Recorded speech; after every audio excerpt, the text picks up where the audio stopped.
أعوذ بالله من الشيطان الرجيم بسم الله الرحمن الرحيم والصلاة والسلام على أشرف الأنبياء والمرسلين نبينا وحبيبنا محمد صلى الله عليه وسلم وعلى آله وأصحابه أجمعين وأشهد أن لا إله إلا الله وحده لا شريك له وأشهد أن محمدا عبده ورسوله صلى الله عليه وسلم أما بعد السلام عليكم ورحمة الله وبركاته.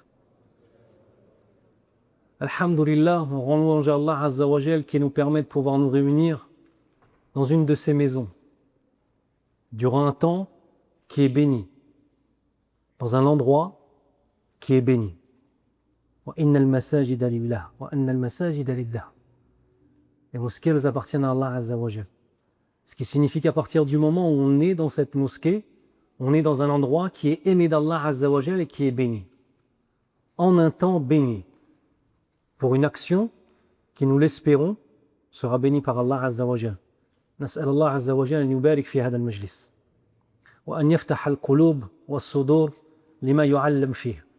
Demande à Allah Azza wa Jal qui descende ses bénédictions et qu'il ouvre le cœur et les poitrines aux enseignements qui vont être dispensés ya Rabbal Alamin. Nous avons un certain nombre d'évocations et d'invocations, donc de dhikr et de dua, qui rythment nos vies. Par exemple, nous connaissons tous l'invocation. Lorsque l'on sort de chez soi, on dit « Bismillahi, tawakkaltu ala Allahi, wa la hawla wa la quwwata illa billahi ». Ce qui se passe, c'est que la plupart du temps, lorsqu'on mentionne les invocations, arrivé à un moment, ça devient un automatisme. Ce qui fait qu'on dit des paroles qui sont très très lourdes de sens, qui sont bénies par notre Seigneur, auxquelles sont attachées une avalanche de récompenses. Mais on finit par les dire simplement comme des automatismes. C'est vrai ou c'est faux? On a des invocations qu'on a eu l'habitude de dire, on ne ressent même plus que ce sont des invocations. Comme par exemple, Barakallahu fik. Comme par exemple, Assalamu alaikum. Assalamu alaikum, ça ne veut pas dire bonjour. Assalamu alaikum wa rahmatullahi wa barakatuh, c'est Salamullahi alaikum, qu'Allah Azza wa Jal fasse descendre sur vous la paix. Et la paix qu'Allah Azza wa Jal fait descendre sur un abd, c'est le fait de vivre et de mourir dans son tawhid, l'unicité absolue d'Allah Azza wa Jal, et qu'Allah Azza wa Jal l'aime, et donc il fait descendre dans son cœur as-sakina wal-qana'a. La patience, non pas sakina. Comment on va traduire sakina? La sérénité et la satisfaction. Assalamu alaikum wa rahmatullah. Tu demandes la miséricorde d'Allah. Vous voyez, Assalamu alaikum wa rahmatullah, c'est une invocation. Ce n'est pas un salut simplement. On invoque pour son frère. Et peut-être que si un jour un homme pieux ou une femme pieuse t'a dit Assalamu alayka ya bunay et qu'elle a été sincère dans son invocation, ça peut être une cause d'entrée au paradis. Quand on sort de chez soi, on fait des invocations. Kramakumullah, quand on rentre dans les toilettes, quand on sort des toilettes, on fait des invocations. Dans l'intimité de son foyer, on fait des invocations. Avant de manger, on fait des invocations. On a les athkar du sabah wal masa, les évocations du matin et du soir. On fait plein d'invocations. Mais très souvent, on oublie d'y réfléchir. On oublie de construire une relation à ces invocations. Et c'est la raison pour laquelle le dars de ce soir sera l'explication d'une invocation qui est l'invocation la plus extraordinaire qui existe dans la charia d'Allah Azza wa Jal pour obtenir le pardon et qui est Sayyidul Istighfar, qu'on appelle le maître de l'istighfar, le maître de la demande de pardon. Pour la plupart d'entre vous, ou en tout cas les gens qui sont nés au pays, connaissent cette invocation. Les gens qui sont nés en France, c'est un autre niveau, pour la plupart ils ne la connaissent pas. Mais néanmoins, j'espère en tout cas une chose, c'est que quand on aura fini ce dars, pas un seul d'entre vous et pas une seule d'entre vous ne quittera cette mosquée sans se dire « il faut absolument que je mémorise cette invocation ». فعن شداد بن أوس رضي الله عنه عن النبي صلى الله عليه وسلم قال سيد الاستغفار أن تقول Allahumma anta rabbi. Yallah. Ceux qui la connaissent, il a dit avec moi. Allahumma anta rabbi. La ilaha illa ant. Khalaqtani wa ana abduk. Wa ana ala ahdika wa wa'dika mastata'at. A'udhu bika min sharri ma sana'at. Abu'u laka bi ni'matika alayh. Wa abu'u bi dhanbi faghfir li fa innahu la yaghfiru dhunuba illa ant. ثم قال النبي صلى الله عليه وسلم من قالها من النهار موقنا بها فمتى من يومه قبل أن يمسي فهو من أهل الجنة اللهم اجعلنا منهم ومن قالها من الليل وهو موقن بها فمات قبل أن يصبح فهو من أهل الجنة. Le prophète sallallahu alayhi wa sallam nous dit dans un hadith, le maître, dans le sens, le maître de la demande de pardon consiste à dire Ya Allah, tu es mon Seigneur. Il n'y a nulle divinité digne d'adoration en dehors de toi. Tu m'as créé et je suis ton serviteur. Je demeure autant que je le peux, fidèle à ton pacte et à ta promesse. Je cherche protection auprès de toi contre le mal que j'ai commis. Je reconnais devant toi tes bienfaits sur moi et je reconnais mon péché. Alors pardonne-moi, car nul ne pardonne les péchés si ce n'est toi. Le prophète sallallahu alayhi wa sallam nous dit dans la suite du hadith, celui qui la prononce dans la journée avec une conviction totale, puis meurt avant le soir, fait partie des gens du paradis. Et celui qui la prononce durant la nuit avec une conviction totale et meurt avant le matin, fait partie des gens du paradis. Est-ce que c'est une petite invocation, ça?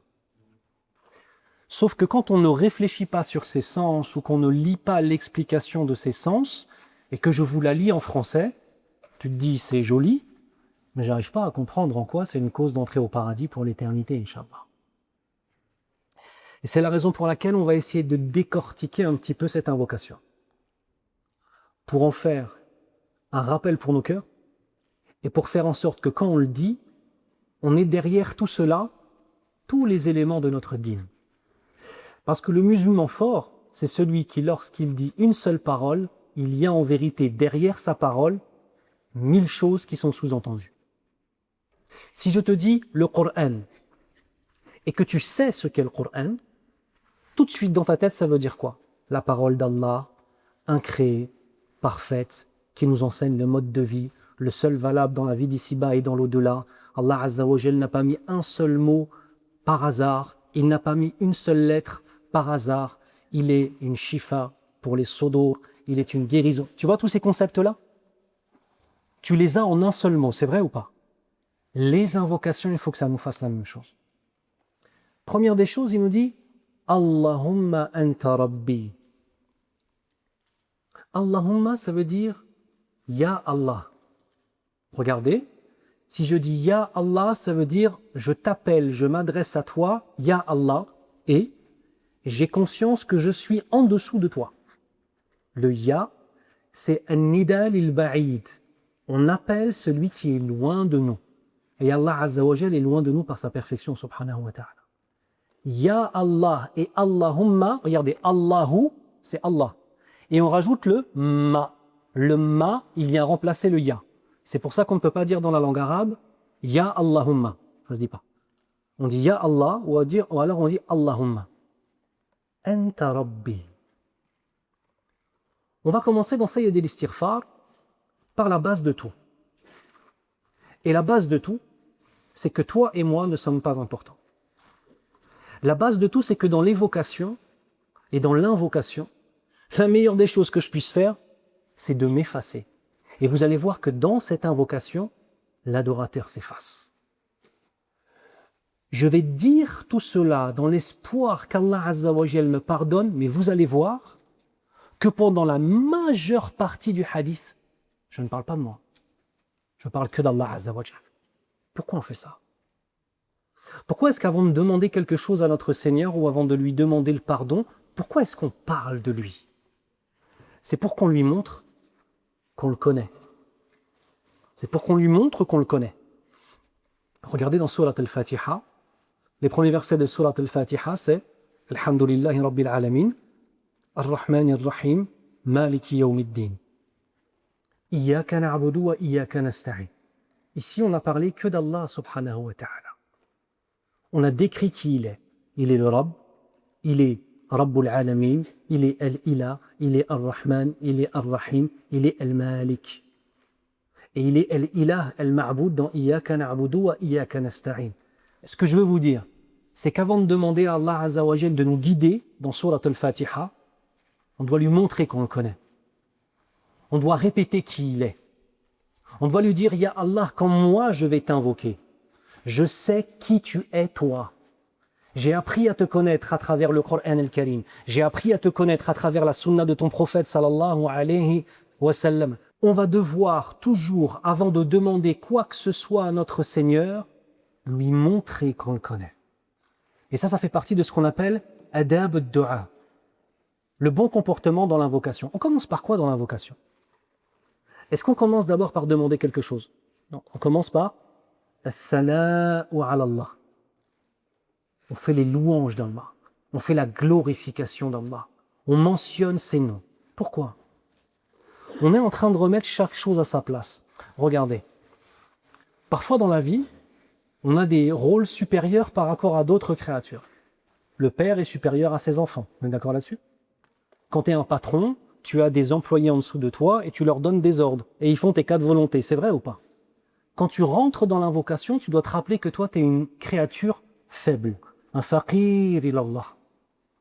Tu dois te rappeler que toi, la seule puissance que tu as, elle est temporaire, elle est donnée par Allah et elle ne correspond pas fondamentalement à qui tu es. Parce que celui que tu es, c'est un abdullah, c'est un faqir, c'est un pauvre qui ne possède rien. Donc avant de commencer à demander quelque chose à Allah Azza wa Jal, je vais décrire qui est Allah, subhanahu wa ta'ala. Je vais donner ses noms, Al-Hayy, Al-Qayyum, l'éternel qui n'a ni commencement ni fin, Al-Qayyum, celui qui n'a besoin de personne alors que tout le monde a besoin de lui, Ar-Rahman, celui dont la miséricorde parfaite englobe toutes choses, Ar-Rahim, celui dont la miséricorde ne cesse de se renouveler. Quand je fais ça, en fait, avant de demander quelque chose à Allah Azza wa Jal, je suis en train de remettre les compteurs à zéro.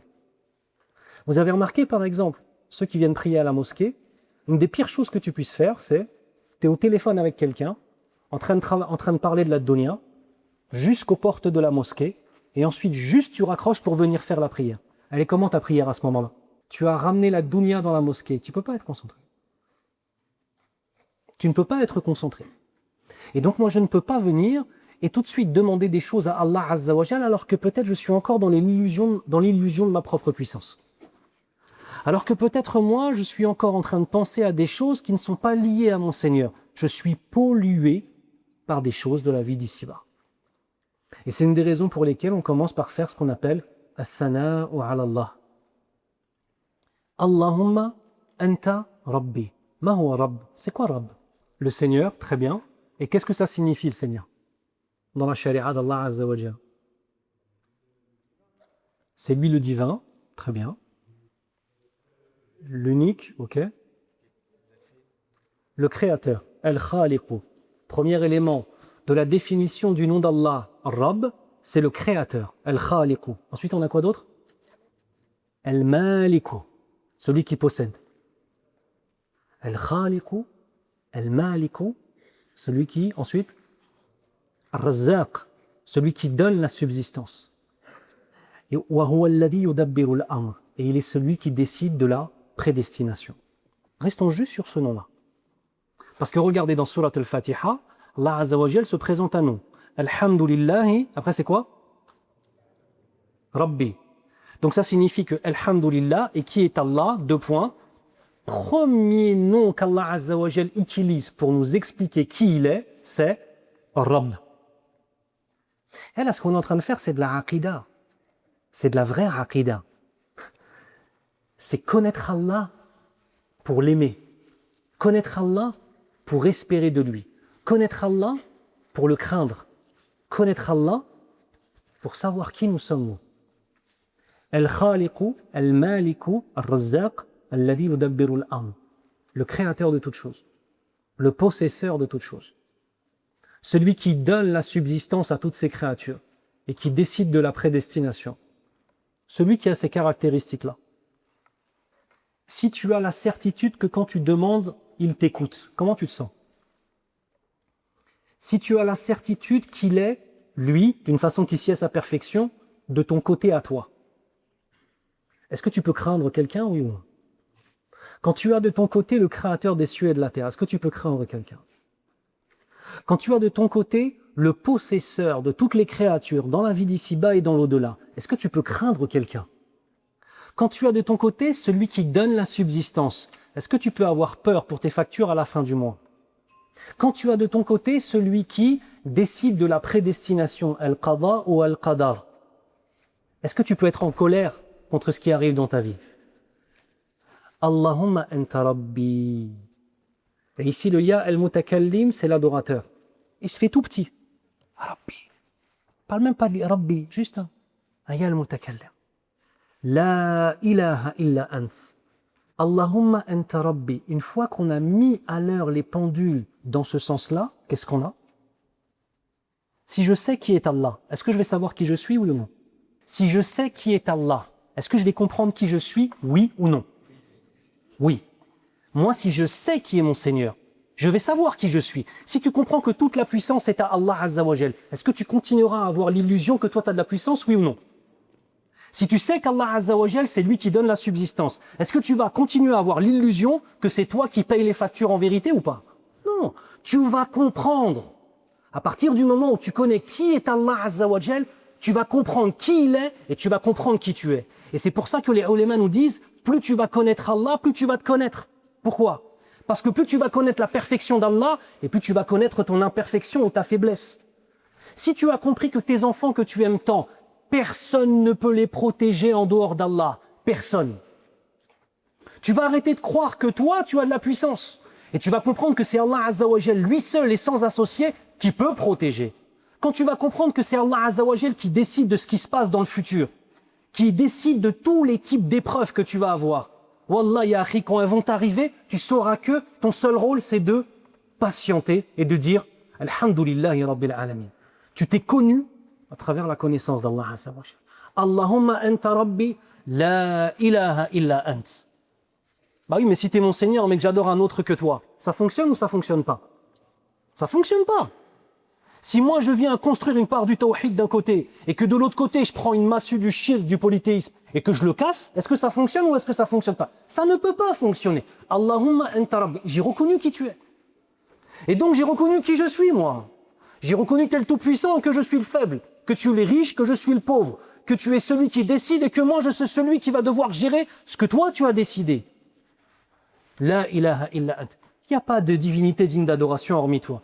Le terme el-ilah, qu'est-ce qu'il signifie? La ilaha illa ant. Le terme ilah dans la langue arabe, c'est celui dont le rapprochement amène un bonheur intense et dont l'éloignement provoque un désespoir profond. Donc ça signifie que si on ne reconnaît pas ça avec Allah Azza wa Jal et si on ne ressent pas ça avec Allah Azza wa Jal, c'est un problème de aqidah ou pas? C'est un problème de dogme ou pas? Si le fait d'être proche d'Allah ou d'être éloigné d'Allah Azza wa Jal, dans mon cœur, je me sens bien, il y a un problème ou il n'y a pas un problème en tant que musulman? Si moi, dans les périodes où je suis éloigné d'Allah, je me dis, ah ma'alish, Ramadan il arrive dans 11 mois, c'est pas grave. Est-ce que là j'ai un problème simplement de foi dans le sens où j'ai eu des faiblesses? Ou alors est-ce que j'ai un problème plus profond de croyance en Allah? Et c'est ça les frères. Si le fait d'être éloigné d'Allah en raison de nos péchés, ça ne nous plonge pas dans une tristesse intense, ça veut dire que dans notre foi, il y a des briques qui manquent. Il y a des murs qui manquent, qu'Allah nous préserve. La ilaha illa ant. Khalaqtani wa ana abduk. On reprend le concept de Rabb. Khalaqtani, tu m'as créé. Wa ana abduk. Tu m'as créé moi. On en a parlé à travers le nom d'Allah Azza wa Jal Ar-Rabb. Wa ana abduk. Abdullah. Abdullah, c'est ton essence. Abdullah, au-delà de ton prénom, tu peux t'appeler Mohammed, tu peux t'appeler Abdelrazak, tu peux t'appeler Mahdi, tu peux t'appeler Khalid, tu peux t'appeler Asim ou ce que tu veux. L'essence de ce que tu es, c'est Abdullah. La seule question qu'on se pose, c'est est-ce que toutes les couches de péchés successifs sur nos cœurs et toute cette dunya, toute cette vie d'ici-bas qui nous aspire et qui nous décale avec Sirat al-Mustaqim, la voie droite d'Allah Azza wa Jal, la seule question c'est est-ce que cette vie d'ici-bas, elle t'a fait oublier que tu es Abdullah, oui ou non? C'est ça la question de la foi. Est-ce qu'en fait, tout ce qu'il y a autour de moi, les responsabilités, mashallah, de la famille, de la femme, des parents, des enfants, du travail, des fréquentations, est-ce que tout ça, quand je le prends, puis on a les péchés de l'autre côté, mais tout ça, quand je le prends et que je le mets sur moi, est-ce que ça m'a fait sortir de mon essence qui est d'être un Abdullah? C'est ça la question. Parce qu'en fait, je ne peux pas être un Abdullah si, comme je vous l'ai dit tout à l'heure durant la khutbah, je vis comme un Abd al-Dunya. Je ne peux pas être un Abdullah si dans ma vie, dans la réalité de ma vie, mes adorations, c'est d'aller acheter des trucs dans le magasin. Mes adorations, c'est d'avoir la certitude que mon patron, c'est lui qui a la subsistance entre ses mains. Ça, oh là là. Là, des gens, ils ont tellement peur de leur patron qu'ils sont prêts à ne pas prier au travail. Est-ce qu'ils ont craint la bonne divinité, oui ou non? Dites-moi non, sinon je ne sais pas si vous allez continuer à être musulman. Ils n'ont pas craint la bonne divinité. Ils ont fait de leur patron une divinité en dehors d'Allah Azza wa Jal. Qu'Allah nous préserve. Khoya, ton cœur c'est une balance. Dans cette balance, d'une part, tu as cette vie d'ici-bas. Dans cette balance, d'autre part, tu as l'amour pour Allah Azza wa Jal. Allahumma anta rabbi la ilaha illa ant. Khalaqtani wa ana abduk. Tu m'as créé. Et toi, tu es le créateur. Wa ana ala ahdika wa wa'adika mastata'at. Et je demeure autant que je le peux fidèle à ton pacte et à ta promesse. C'est quoi le pacte d'Allah Azza wa Jal? C'est un wahd, très bien. Ici, ce dont il parle, il est encore plus large que cela. C'est la ilaha illallah. On s'arrête là ou pas?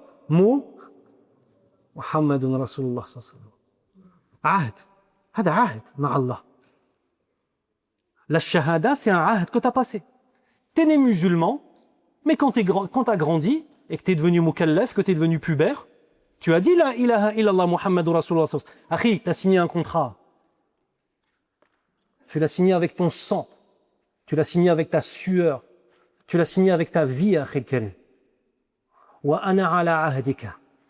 Le pacte que moi j'ai passé avec toi, ya Rabbal Alamin, qui est celui d'établir la ilaha illallah dans mon cœur, puis d'établir la ilaha illallah sur cette terre, le fait de n'adorer que toi, ya Rabbal Alamin, je vais faire tout ce que je peux, toute mon énergie, que ce soit intellectuel, physique, monétaire, je vais faire tout ce que je peux, mastata'at, toute ma capacité, je vais la mettre pour tenter de respecter ce pacte.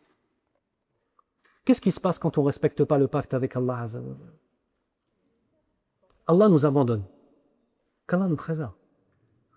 Et Allah peut nous abandonner et nous laisser quand même construire des mosquées. Un des signes qu'Allah Azza wa Jalla a abandonné un peuple en raison de ses péchés, un des signes, c'est quand ils subissent les injustices et qu'ils se laissent faire. Ouais. Quand tu subis des injustices et que tu te laisses faire, cela est une preuve sur l'absence de waqar, l'absence d'honneur, l'absence de izza, l'absence de fierté positive pour ton dîn. Le musulman n'est jamais une victime. Wa ana ala ahdika wa wa'adika mastata'at. Ici, le ahd, il a plusieurs sens et le wa'ad, il a plusieurs sens. On va prendre juste le sens de la promesse du paradis. Allah Azza wa Jal nous a, par sa miséricorde, mis en place un contrat. Et si on respecte ce contrat, il nous a promis une récompense. On est d'accord là-dessus? Et il nous a expliqué clairement que si on manque à certains éléments de ce contrat, on va avoir soit des pénalités, soit un châtiment. Qu'Allah nous préserve. Donc Allah subhanahu wa ta'ala n'a pas besoin de nous au paradis. Il n'a pas besoin de toi, il n'a pas besoin de moi. Et ma présence au paradis ou ta présence au paradis ne va pas illuminer le paradis. Anta la shay. Tu n'es rien. Ana lastu bi shay. Je ne suis rien en fait. que moi je sois éternellement au paradis ou que moi je sois éternellement en enfer, qu'Allah nous préserve, cela ne changera rien à la perfection d'Allah et à sa toute-puissance, subhanahu wa ta'ala. Donc ça signifie qu'Allah Azza wa Jal a mis en place un contrat avec nous alors qu'il n'a pas besoin de nous. D'habitude, quand tu mets un contrat avec quelqu'un, pourquoi tu fais un contrat avec quelqu'un? Si moi je fais un contrat avec toi, Akhil Karim, je vais te dire, à partir du moment où moi je te donne telle chose, tu devras me donner telle autre chose. Tu me donnes, je te donne, tu me donnes. C'est vrai ou pas? Et moi j'ai besoin de la chose que lui il a. Et lui il a potentiellement besoin de la chose que moi j'ai. On est d'accord là-dessus? Allah Azza wa Jalla n'a besoin de personne. Pourquoi il a fait un contrat? Par sa rahma. Ma yaftahillahu min rahmatin fala mumsika laha.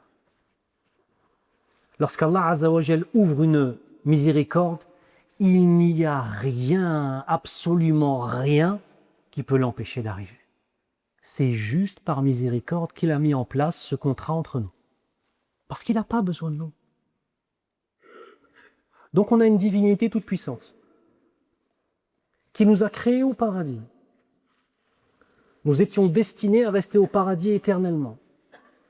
Notre ancêtre Adam alayhi salam s'est trompé dans quelque chose, puis après s'est repenti. Nous avons été punis et descendus sur cette terre. Allah Azza wa Jalla aurait pu nous laisser là et nous laisser pour l'éternité ici, ou alors faire en sorte qu'une fois que l'on meurt, on disparaisse totalement. Mais Allah Azza wa Jalla nous aime. Et donc il veut nous rendre notre maison première. C'est quoi notre maison première? Al-Jannah. وَلِمَنْ خَافَ مَقَامَ رَبِّهِ جَنَّتَانِ. Et pour celui qui a craint son Seigneur dans sa vie, mais aussi au jour du jugement, Jannatan. Deux jardins du paradis, et c'est le minimum. Tilkumul jannatu allati uristumuha. Voici les jardins dont vous avez hérité. Vous savez que toutes les créatures ont eu un jardin du paradis. Même les non-musulmans, ils ont un jardin du paradis. Sauf que, ils resteront inoccupés ou pas? Le kafir, yadkhul al-jannah ou la la? Non. Donc ces jardins du paradis vont rester vides. Qu'est-ce qui va se passer? Tilkumul jannatu allati uristumuha. Voici les jardins du paradis dont vous avez hérité.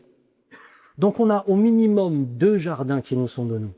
Et nous allons hériter des jardins des autres. Donc Allah Azza wa Jalla, regarde, à travers tout ça, il est en train de faire un contrat entre nous et lui, dans lequel il nous ordonne une chose. La ilaha illallah. Wa ana ala ahdika wa wa'adika mastata'at. Ce que tu m'as promis comme récompense. Qu'est-ce qu'il a promis aux croyants sincères dans cette vie d'ici-bas, quand ils sont sincères avec lui et qu'ils n'adorent que lui? Sirat al-Mustaqim, la voie droite. Qu'est-ce qu'il a promis à ses adorateurs pieux dans le paradis? Jannatul Firdaus, Inch'Allah. Al-Jannah, et pour les meilleurs d'entre nous, Ya Rabbal Alamin, Jannatul Firdaus. Allahumma anta rabbi la ilaha illa ant khalaqtani wa ana abduk wa ana ala ahdika wa wa'adika mastata'at. A'udhu bika min sharri ma sana'at. C'est agib ça. Je cherche protection auprès de toi contre le mal que j'ai commis. Bizarre cette formulation en fait, non? Vous trouvez normal? Moi, il m'ordonne quelque chose, je suis censé moi lui obéir. Je prends mon verre, j'en mets partout, je lui désobéis de façon complète, et après je dis, je me réfugie auprès de toi contre le mal que j'ai fait. Je suis censé demander pardon, c'est vrai ou pas? Sauf que là, il y a un degré encore plus haut en introduction que la demande de pardon. C'est le fait de reconnaître qu'Allah Azza wa Jal va châtier qui il veut. Et que je te demande protection contre ma propre âme. L'adorateur, le Abdullah, il a conscience qu'en lui, il a potentiellement de la lumière et il a potentiellement du feu. Et il est en train de demander à Allah, Ya Allah, protège-moi de moi-même. Protège-moi de mes actes. Protège-moi de moi-même dans l'inspiration du mal. Protège-moi de moi-même dans l'accomplissement du haram. Et protège-moi de moi-même contre les conséquences de cela. les sayyi'at, les mauvaises actions, et le châtiment dans la vie d'ici-bas et dans l'au-delà. Ok. Pour atteindre ce degré de relation avec Allah Azza wa Jal, il faut comprendre une notion essentielle qui s'appelle al-iftiqar ilallah. Al-iftiqar ilallah. Al-iftiqar ilallah, vous reconnaissez le mot faqir. Ça veut dire quoi faqir? Faqir, ça veut dire pauvre. Le faqir, c'est le pauvre qui ne possède rien. Tant que j'ai l'illusion d'avoir la moindre force en moi, tant que j'ai l'illusion de posséder quoi que ce soit, je ne peux pas atteindre certains degrés de piété. Al-malu malullah wal-basharu mustakhlafuna fi. C'est une qaïda dans l'économie islamique. Regardez, al-malu malullah. Dans l'économie islamique, celle qui a une partie dans une partie de l'histoire, gérait un tiers du monde. Hein. D'accord? Al-mal, malullah. Les biens appartiennent tous à Allah Azza wa Jal. Et les hommes ne sont que des dépositaires de cela entre leurs mains. Dépositaire, ça veut dire quoi? Ça t'appartient ou ça t'appartient pas? T'es un dépositaire, c'est une amana. Si moi je comprends que je ne possède pas la capacité de faire le bien si ce n'est par volonté de mon Seigneur, que je n'ai pas la capacité à me protéger du mal si ce n'est par la protection d'Allah Azza wa Jal, que je ne pourrai jamais adorer Allah Azza wa Jal si Allah ne m'aime pas et qu'il n'a pas décidé de me rapprocher. Si je comprends ces choses-là, je suis un abd. Tant qu'il reste un atome d'orgueil dans mon cœur, je ne peux pas comprendre ces choses. Je me crois fort, je me crois puissant, je crois que je contrôle. T'as même des gens, subhanallah, des fois ils font preuve d'une audace envers Allah Azza wa Jal. Quand tu leur ramènes un verset du Coran al-Karim, ou que tu leur ramènes un hadith du prophète sallallahu alayhi wa sallam, qui leur prouve que ce qu'ils sont en train de faire est illicite, et ils te disent quoi? Ah, ma'lish. Ma'lish. Quelle audace envers Allah Azza wa Jal. Tu es en train de croire que tu as tellement de puissance que tu peux te permettre, devant les ordres d'Allah Azza wa Jal, de balayer du revers de la main ce qu'Allah Azza wa Jal t'a ordonné. C'est quel type d'orgueil ça? C'est quel type de personne et c'est quel type d'âme ténébreuse qui agit comme ça? Ma'lish. Akhin Karim, dans la charia d'Allah Azza wa Jal, il n'y a pas de ma'lish. La couleur de ton pantalon ou la couleur de ta veste, ma'lish si tu veux, ça tu décides. La forme de tes lunettes si tu veux, ma'lish, ça tu décides. La charia d'Allah, il n'y a pas de ma'lish. Il y a qala Allah, il y a qala Rasulullah sallallahu alayhi wa sallam. Il y a c'est obligatoire ou c'est préférable. Il y a c'est détestable ou c'est illicite. Ou il y a c'est mubah simplement autorisé. Voilà ce qu'il y a. Il y a 5 cases. Il n'y en a pas d'autres en fait. أعوذ بك من شر ما صنعت وأبوء لك بنعمتك علي وأبوء بذنبي. Ce passage-là, je m'en rappelle. Hein. Ça, je vous parle de ça. Moi, je me suis converti en septembre 2001 comme ça. J'ai lu cette dua, ça devait être au mois de novembre comme ça. Quand je suis arrivé à ce passage, ça m'a cloué. Je suis resté pensif des heures et des heures sur ce passage-là. Abou'u laka bi ni'matika alay.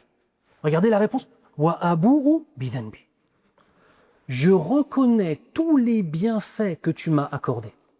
Ça veut dire, lui, le abd là, quand il arrive à cette invocation, il a compris qui est le créateur, qui est le possesseur, il a compris qu'il était un faqir, qu'il était un abdullah, il a compris la notion de l'iftiqar, il a compris tout ça quand il arrive ici. Et maintenant il dit, et malgré le fait que je ne possède rien, que je ne sois pas important, je vois tout ce que tu m'as donné, ya Allah. J'ai conscience que ad-dunya sijnul mu'mini wa jannatul kafir, kama huwa marwi fil hadith, cette vie d'ici-bas, c'est une prison pour le croyant et c'est le paradis du non-croyant. J'ai conscience que je suis dans une prison, sauf que je vois tous les bienfaits que tu me donnes, ya Allah. Ça y est, en fait, il a compris, en fait. Et il met dans un pan de la balance tout ce qu'Allah Azza wa Jal lui a donné. Et qu'est-ce qu'il dit ensuite? Wa abou'u bi dhanbi. C'est comme si, regardez, pour traduire en français, Ya Allah, je reconnais tous les bienfaits que tu m'as donnés, que ce soit dans ma santé, que ce soit dans le bonheur que tu as mis dans les yeux de ma mère, dans le bonheur que tu as mis dans mes yeux quand je regarde mes enfants, mes parents et mon épouse. Je reconnais ce que tu m'as donné comme plaisir, ce que tu m'as donné comme capacité, ce que tu m'as donné comme voyage, ce que tu m'as donné comme tous les bienfaits que j'ai vus dans cette terre. Je reconnais tout ça. Et tu sais quoi? Ya Rab, je suis tellement faible qu'en réponse à ça, je te désobéis. C'est ça en fait les dialogues de cette dua. Je reconnais tout ce que tu m'as donné et je reconnais que malgré que tu m'as donné tout ça, moi, je te désobéis. En principe, quand quelqu'un te donne, tu lui obéis ou tu lui désobéis, oui ou non? Tu lui obéis ou tu lui désobéis? Regardez les enfants avec leurs parents. Il n'y a pas de relation plus proche que la relation de l'adorateur à son Seigneur, que la relation de l'enfant avec ses parents. Le premier, c'est dans le tawhid, c'est l'adoration. Le deuxième, c'est une dimension humaine. Est-ce que vous savez pourquoi uquq al-walidayn, la désobéissance aux parents est si grave?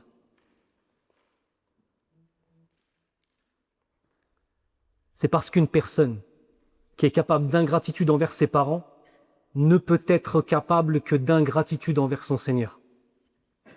Parce qu'Allah, on ne le voit pas, mais les parents, on les voit.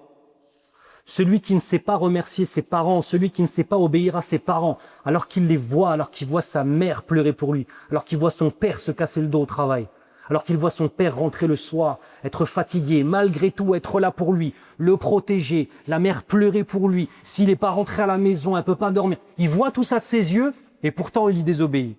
Qu'est-ce qu'il va faire avec Allah Azza wa Jal? Allah, on ne le voit pas. Et c'est une des raisons pourquoi uquq al-walidayn, en fait c'est une raison dogmatique.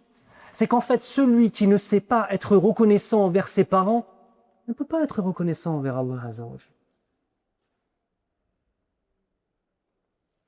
Un enfant quand il est petit, c'est qui sa divinité quand il est petit? C'est ses parents. Bah oui, c'est ça la réalité. Mais il n'est pas mukallaf, alhamdoulilah, il n'est pas encore pubère. Donc il ne fait pas du shirk ou pas de shirk. Un enfant, quand il a 4 ans et qu'il prie, il prie pour qui? Pour Allah ou pour ses parents? Pour ses parents. Il le fait pour ses parents. Pas été d'hésiter, c'est évident. Il le fait pour ses parents. Et justement, Allah Azza wa Jal a fait que l'enfant n'est pas mukallaf. Il n'est pas encore pubère. Donc il n'y a pas de shirk ou pas de shirk, pas de polythéisme. On est là pour l'éduquer à ce moment-là. Un enfant qui désobéit à ses parents alors qu'il est en âge de comprendre, celui-là, il a désobéi à ceux qu'il considère dans son cœur comme étant peut-être encore plus important qu'Allah Azza wa Jal. Je parle d'un enfant qui n'est pas encore pubère. Abou'u laka bi ni'matika alayhi wa abou'u bi dhanbi. Mais regarde, quand on reconnaît ça et en fait, il faut comprendre aussi que ce dialogue, c'est un dialogue qu'on a avec Allah Azza wa Jal. On est dans quelle position dans les invocations? Comme ça, la poitrine gonflée, comme ça. Non. Alors, le matin, le soir, mais je te parle de la position du corps. T'as les épaules qui sont comme ça, t'as les mains au niveau de la poitrine ou alors au niveau du visage. Qui est-ce qui fait ça? Qui fait ça? C'est le mendiant, après. C'est-à-dire que physiquement parlant, le fait de lever les mains, vous ne levez pas les mains parce que vous êtes des Maghariba ou les Jazairiyoun ou des Tunsiyoun. Non. Vous levez les mains parce que c'est la concrétisation par ton corps de l'état de ton âme. Ton âme doit être en train de mendier la miséricorde d'Allah Azza wa Jal. Mais si mon corps, dans l'apparence, est en train de mendier la miséricorde d'Allah, mais qu'à l'intérieur, je me prends pour je sais pas qui, est-ce que ça marche? Ça ne fonctionne pas. Et c'est pour ça qu'on peut avoir des gens qui répètent des invocations ou qui lisent le Coran, mais tu le vois avec, il y a très peu de changement en lui. Pourquoi? Il a juste récité avec sa langue. Il a dit les invocations avec sa langue. Mais son cœur, il n'est pas présent. Son être, il n'est pas présent. Il n'a pas connu Allah et sa perfection, et il ne s'est pas connu lui-même et sa propre imperfection. C'est pour ça que ça ne marche pas. Moi, quand j'étais chrétien, je voyais en fait comment est-ce que les gens agissaient à l'église. Des formules magiques. Notre Père, moi je ne vais pas refaire les bénédictés, des formules magiques. Pour certains, ils avaient un impact dans leur vie, il faut le reconnaître, et pour d'autres, c'était juste des formules magiques. Quel ne fut pas mon étonnement lorsqu'en me convertissant à l'islam et en entrant dans les mosquées, j'ai vu des musulmans faire pareil. C'est étrange, hein? Parce que moi, l'islam, je l'avais appris dans les livres. Et ensuite, j'ai découvert les musulmans. Moi, la première fois que je suis rentré dans une mosquée, pour l'anecdote, je croyais que j'allais rencontrer Abu Bakr Siddiq, Omar ibn Khattab, Uthman ibn Affan, Ali ibn Abi Talib, Abdullah ibn Mas'ud, Abdullah ibn Abbas. Un peu. Si on prend la charia d'Allah Azza wa Jal comme étant simplement des sons qui sortent de notre bouche, ça ne fonctionne pas. Tout ce que je vous ai dit, appliquez-le au Coran. Vous avez prié Tarawih. Vous avez prié Tarawih. Quel est l'état de vos cœurs? Est-ce que les cœurs se sont envolés ou pas? Dans quoi est-ce qu'on était concentré? Quels sont les versets qui ont été récités? De quoi a parlé Allah Azza wa Jal ce soir à travers la voix de l'imam? Il y a une différence entre faire l'adoration par son corps et faire l'adoration par son cœur. Donc quand moi je suis en train d'invoquer, je suis en train de mendier. Il n'y a pas de fierté. La tête baissée, les épaules un petit peu vers l'intérieur, les mains comme ça, comme un mesquine, et tu mendies comme ça. C'est comme ça l'invocation. Le Nabi sallallahu alayhi wa sallam, parfois il mendiait, j'allais dire, subhanallah. Il invoquait, et des fois il levait ses mains tellement haut qu'on voyait le blanc de ses aisselles ici. Et comme ça. Les yeux baissés. Dans la prière, même s'il y a khilaf, smahliya pour le malikiya, muhibban fillah, mais dans la prière, en tout cas chez le Hanabila, ta'na, quand tu pries, tu regardes là où tu vas te prosterner. Tu as la tête baissée dans la prière. Tu es dans un état d'iftiqar, même dans ta façon d'être. Parce qu'ensuite tu vas faire le recours, parce qu'ensuite tu vas faire la prosternation. Donc vous voyez en fait que la prosternation du corps doit être le reflet de la prosternation du cœur. Quand je viens mendier avec mon corps, ça doit être un reflet de mon âme qui est en train de mendier. Mais je ne vais pas pouvoir mendier si j'ai l'illusion que je possède des choses. Vous comprenez ou pas? Si j'ai l'illusion que je possède, quelqu'un par exemple, je vais te dire, Akhil Karim, si tu es vraiment, mets-toi à la sortie de la mosquée, Inch'Allah, demande aux gens. Tu vas me dire, Oustaz, barakallah, fait que la baisse alayya, j'ai pas besoin. Mais en vérité, tu es le plus pauvre des pauvres et tu n'as même pas de quoi manger. C'est que tu n'as pas été conscient. Et il fallait aller mendier. On s'est compris, hein. En fait, la plupart des musulmans n'ont pas conscience de leur propre situation. On a plein de maladies. On a aussi des belles choses. Il y a aussi de la lumière. Mashallah, tabarakallah. Mais quand on invoque, on doit avoir la tête baissée. On doit avoir le cœur qui est prosterné. On doit avoir le cœur qui est en train de mendier. Abou laka bi ni'matika alayhi wa abou bi dhanbi faghfirli. Ça y est, tu vas demander qu'Allah te pardonne. Regarde aujourd'hui, l'istighfar, le fait de demander pardon à Allah Azza wa Jal, c'est devenu un élément de langage, juste un élément de langage, et il y a même des gens qui font des blagues avec ça. En base de astaghfirullah. Astaghfirullah. Déjà, c'est, s'il te plaît, khoya, c'est astaghfirullah. Déjà, on va essayer de parler avec les mots du Coran al-Karim, insha'Allah ta'ala. Le gars, moi j'ai vu, mais il est en train de faire un péché. Il le fait, il est dans l'action. Il dit astaghfirullah pendant qu'il le fait. Il a vraiment demandé pardon à Allah Azza wa Jalla. Et Allahumma anta rabbi la ilaha illa ant khalaqtani wa ana abduka wa ana ala ahdika wa wa'dika mastata'tu abu'u laka bi ni'mat a'udhu bika min sharri ma sana'tu abu'u laka bi ni'matika alayhi faghfirli. Il y a des gens, ils font même des mèmes où ils font des trucs sur Insta ou sur TikTok avec le mot astaghfirullah. Ah, ou là, ils ne se rendent pas compte en fait. Ils ne se rendent pas compte qu'ils sont en train de se moquer de l'essence même de la relation entre nous et Allah. Vous savez, c'est quoi l'essence même de la relation entre nous et Allah? C'est que nous ne possédons rien et qu'il possède tout et qu'on se dirige vers lui d'une façon qui sied à sa perfection pour lui demander de nous donner. Ya Yohannes, Antumul fuqara ila Allah. Fuqara ila Allah. Si je ne comprends pas que je suis un faqir, il n'y a pas de véritable invocation. Shahid de tout ce que je vous ai dit là. Si je ne comprends pas qui je suis en tant que créature faible, il n'y a pas de véritable invocation. Parce que je n'ai pas demandé du bas vers le haut d'une façon qu'ici Allah Azza wa Jal. Mais j'ai demandé comme si, allez, Yallah, je vais faire quelques invocations, puis je retourne à ma dunya. Ça, c'est l'illusion de la droiture. Pourtant, combien de fois dans la journée, au minimum 17 fois, on dit « Ihdina sirat al-mustaqim ». C'est quoi sirat al-mustaqim? C'est prier juste le Jumu'ah? C'est quoi sirat al-mustaqim? C'est sortir avec une fille, mais pas consommer avant le mariage, mais sortir avec elle. C'est quoi sirat al-mustaqim? C'est être sur les réseaux en train de parler avec des femmes, en train d'essayer de gérer comme ça?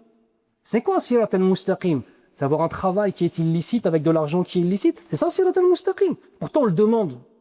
Ihdina sirat al-mustaqim, ihdina sirat al-mustaqim, ihdina sirat al-mustaqim. Mais avec mes actes, je fais l'inverse. Je demande à Allah qui me guide dans la voie droite et avec mes actes, je fais en sorte d'en sortir. L'incohérence humaine. Vous savez, la cohérence, elle se trouve où? Quand je sais qui est Allah, quand je sais qui je suis, et quand j'ai compris que la seule façon de m'en sortir, c'est de lui obéir. Subhanahu wa ta'ala. Faghfirli. Ça y est, on est arrivé. On a connu Allah. Maintenant, on peut demander à Allah Azza wa Jal. Faghfirli. Le fa, c'est quoi? Le fa ici, dans la langue arabe, il vient exprimer tout un tas de choses, dont la conséquence. Puisque j'ai reconnu qui tu es, puisque j'ai compris qui je suis, puisque je reconnais que tu es le créateur, le pourvoyeur, le possesseur, celui qui prédestine, puisque je reconnais tous les bienfaits que tu me donnes, puisque je reconnais que face à ces bienfaits, je te désobéis, puisque, alors, pardonne-moi. La qualité principale de celui qui dit cette invocation, c'est d'avoir été un pauvre et de l'avoir compris. Faghfirli, fa innahu la yaghfiru dhunuba illa ant. Allahumma anta, illa ant. On commence par anta, on finit par anta. C'est toi, ya Rab. Personne ne peut pardonner les péchés si ce n'est Allah Azza wa Jal. Donc ça signifie que même dans la culpabilité envers les créatures, que même, ouais, subhanallah, quelqu'un par exemple de notre famille qu'on a trahi, un parent auquel on devait obéir et dont on a cessé de désobéir. Le jour où tu aqal, le jour où tu comprends en fait la gravité de ça, tu fais quoi? Tandam, tu regrettes et tu demandes pardon. Le jour où tu comprends. Je vais vous donner une dernière chose, Inch'Allah.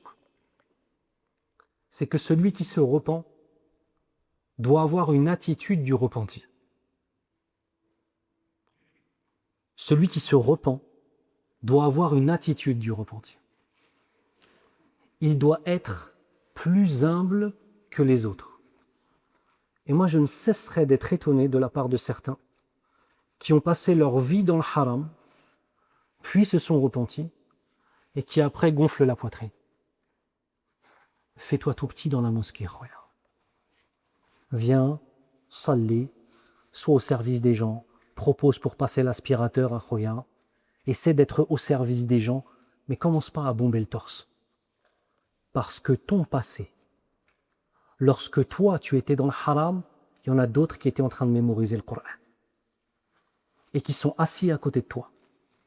Pendant que toi tu étais dans la violence, il y en a d'autres qui étaient dans le bien et dans la sadaqa. Pendant que toi tu étais avec des femmes dans l'illicite, akramakumullah, il y en a d'autres qui patientaient dans le halal. Pendant que toi tu gagnais de l'argent dans le haram avec un métier haram, il y en a d'autres qui restaient pauvres pour rester dans le halal. Si quelqu'un doit avoir la poitrine un petit peu plus gonflée, c'est eux. C'est pas toi. Et là maintenant je vais m'adresser aux convertis à l'islam comme moi. Je vous dis la même chose les frères. Soyez humbles. Pas par rapport aux Maghrébins parce qu'ils sont nés dans l'islam et nous on s'est convertis par la suite. C'est pas horizontal ce dont je vous parle, c'est vertical. Allah Azza wa Jal t'a choisi. Qui est converti? Levez la main. Que je vous regarde quand je vous parle. Allah Azza wa Jal, il t'a choisi toi. Parmi les milliards de créatures qu'il y a sur cette terre. Sammak Allah Azza wa Jal. Allah Azza wa Jal, fil mala'il a'la, il a mentionné ton nom auprès des anges. Et Allah Azza wa Jal a descendu sur ta poitrine la guidée. Allahu waliyul ladhina amanu yukhrijuhum min adh-dhulumati ila an-nur. Allah est l'allié des croyants, il les sort des ténèbres pour les amener vers la lumière. Le fait qu'Allah Azza wa Jal t'ait choisi pour te convertir à l'islam doit faire de toi le musulman le plus pratiquant de cette terre. Doit faire de toi celui qui va apprendre le plus son dîn. Doit faire de toi l'homme le plus irréprochable, autant que faire se peut. Pourquoi ? Parce qu'il t'a choisi. Et quand le roi des rois te choisit, tu te dois de tenter d'être à la hauteur de ce choix. Et je ne cesserai d'être étonné des convertis qui ne prient pas. C'est une aberration. Je vous le dis, c'est une aberration. Ça n'a aucun sens.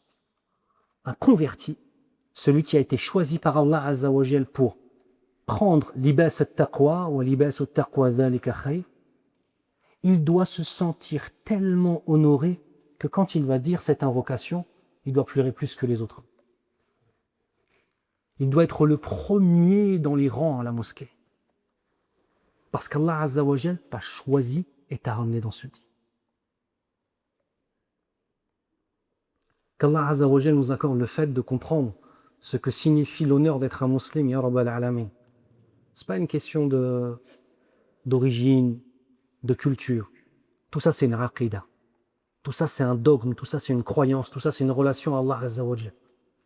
Si tu honores le lien que tu as avec Allah, Allah va t'honorer. Si tu déshonores le lien que tu as avec Allah, Allah va te déshonorer. Regardez le monde et ce qui s'y passe aujourd'hui. Regardez la situation des musulmans. Et tout est évident. La chose la plus chère que tu as sur cette terre, c'est ton iman. Ta foi, c'est ton qalb, c'est ton dam. Sans ton iman, tu vois rien. Sans ton iman, tu es seul. Sans ton iman, tu n'as plus de lien avec le Créateur des cieux et de la terre. Avec ton iman, tu as un câble en acier trempé qui te lie à ton Seigneur d'une façon qui s'y à sa perfection. Donc, la chose la plus précieuse, on en prend soin, oui ou non? La chose la plus précieuse est l'élément qu'on doit le plus protéger. Et celui qui a la chose la plus précieuse et qui la déshonore et qui ne s'en occupe pas, qu'il ne s'étonne pas qu'Allah Azza wa Jal lui reprenne un jour ou l'autre. Comme Allah Azza wa Jal وهو يكلم الصحابة هنا يا أيها الذين آمنوا من يرتد منكم عن دينه فسوف يأتي الله بقوم يحبهم ويحبونه. Ô vous les porteurs de la foi, ceux d'entre vous qui délaissent l'islam sortent de l'islam. Allah Azza wa Jal va vous remplacer par un autre peuple.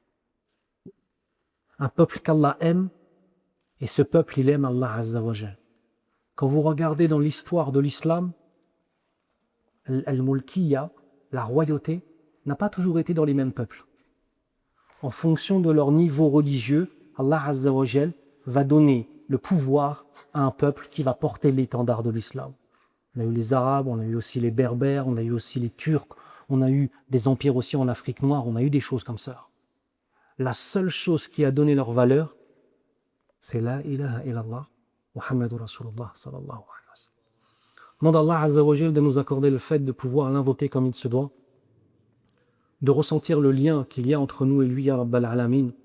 On lui demande, subhanahu wa ta'ala, de nous faire comprendre la réalité de notre condition et nous faire comprendre une part de sa perfection, subhanahu wa ta'ala. Et on demande à Allah Azza wa Jal de nous pardonner nos péchés et de ne laisser personne partir d'ici ce soir sans avoir mis dans son cœur une volonté de se repentir à lui, ya Rabbal Alamin, et qu'Allah Azza wa Jal nous pardonne tous nos péchés, ya Rabbal Alamin. Les sciences islamiques, la langue arabe et le Coran sur la plateforme méthodemedinplus.fr. Apprenons ensemble car chaque verset est une clé et chaque hadith est une lumière.